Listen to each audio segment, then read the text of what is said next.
Labą dieną. Šiuo metu esame Jungtinėse Amerikos valstijose, Indianoje.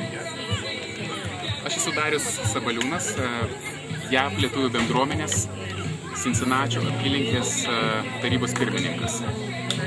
Šiuo metu mes švenčiame kartu su Cincinnatio ir Indianapolio lietuvių bendruomenės mūsų tradicinį vasaros užbaigimo pikniką pono Bieliausko sodyboje, Indianoje, netoli Cincinnatio.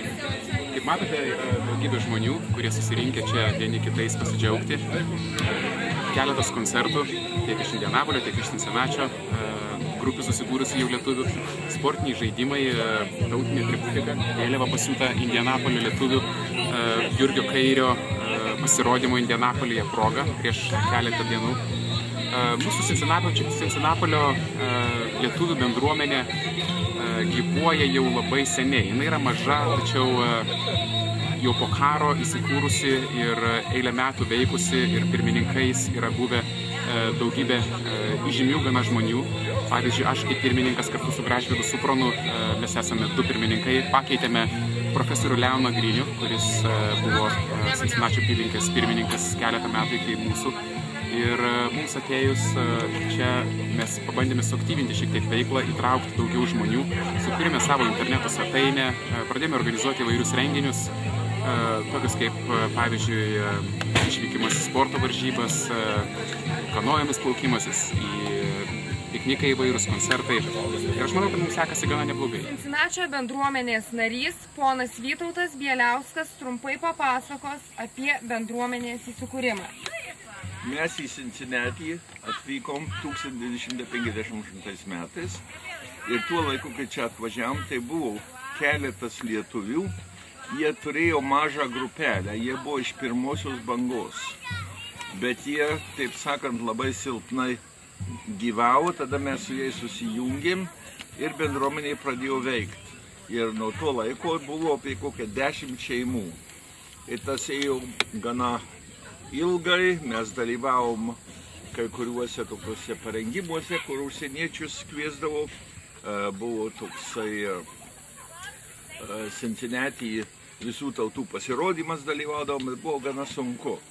Paskui iš lėto mūsų bendruomenė padėjo, kadangi mūsų vaikai užaugo, ir tie išnyko. Ir bendruomenė buvo visiškai sunykus, kol dabar trečioji banga netvyko.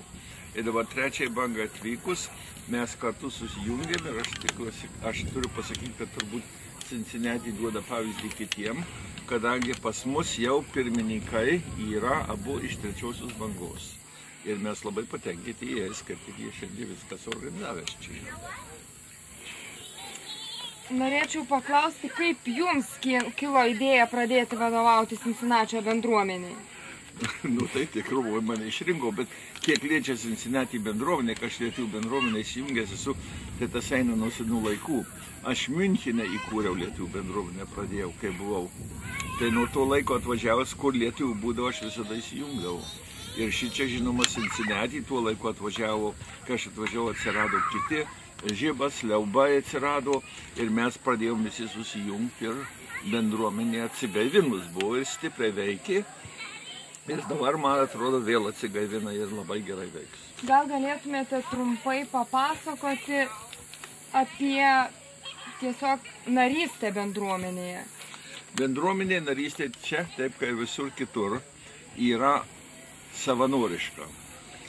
Kiekvienas lietuvis, kuris yra lietuvių kilmės, arba dabar net kuris yra vedęs ištekėjęs už lietuvių, jeigu nori, gali save skaityti bendruomenės nariu. Prašoma mokėti savanorišką mokestį. Tas yra irgi, jeigu moki, gali būti nariu, bet ir jeigu nemoki, gali būti nariu. Bendruomenė yra, taip sakant, vieta, kuri priima kiekvieną, kuris lietuvis. Bet tas taip Cincinnati yra, taip visur yra. Ko norėtumėt palinkėti Cincinnati bendruomenės nariams? O Cincinnati bendruomenės nariams, kad veiktų kaip dabar, stiprėtų ir mes visuomet būsim su jais. Labai malonūs žmonės. Ačiū Jums už pokalbį. Ačiū Jums.